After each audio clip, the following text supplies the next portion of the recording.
跟住2016年同時亦都出過喎，咁你見到都出到真係年年出咁滯嘅，咁啊視乎咧就佢出幾多分咁解啫。好，呢一條咧就係4分嘅，4分3 part，即係每一 part 都好簡單啦，你可以預計到啊。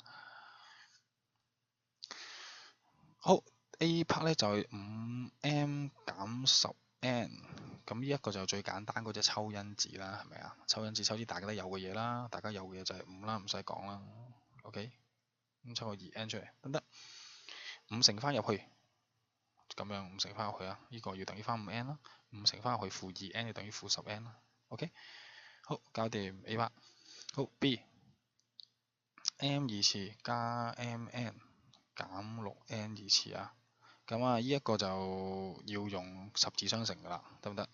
咁十字相乘咧就變咗做 m 同埋 m 啦，6n 二次嘅，咁我哋一定係拆成，通常我哋拆2、3噶啦，講過啦，好少可我哋拆一即係頭尾嘅，得唔得？咁啊拆2、3啦，交叉相乘啊 ，OK，檢查數今次係正 mn 啦，即係正 mn 啦 ，OK。好，乘落嚟啦，照舊綠色同黃色啦嚇，綠色乘落係2mn 啦，黃色乘落嚟咧就係3mm啦，係咪？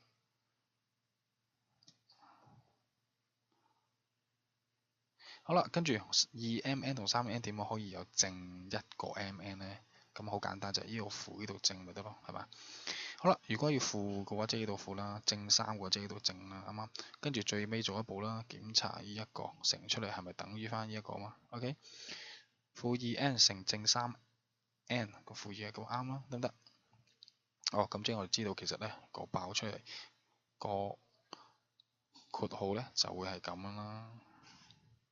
OK，咁做完 B part 噶啦。OK，好 C part，好望下啦，佢咧就同學仔應該見到啦，呢一個就係呢一個嚟噶啦，係咪？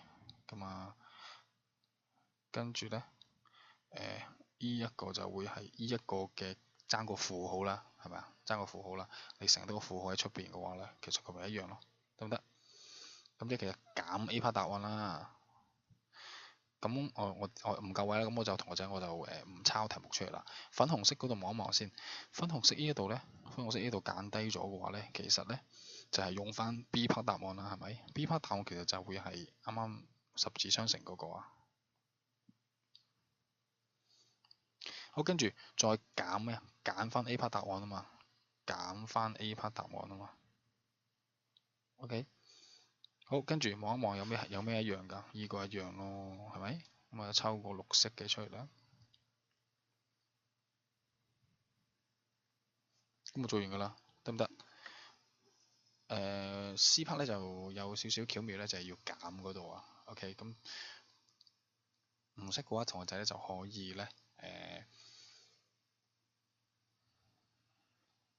就嚟問我啦，或者睇多一次嘅影片。咁我喺度咧就講多一句啦。點解會係減咧？因為咧佢呢個咧呢一度係減5n 加10n 啊嘛，係咪？咁但係咧，佢呢度又正5n 同減10n，即係調轉咗啦個符號，係咪啊？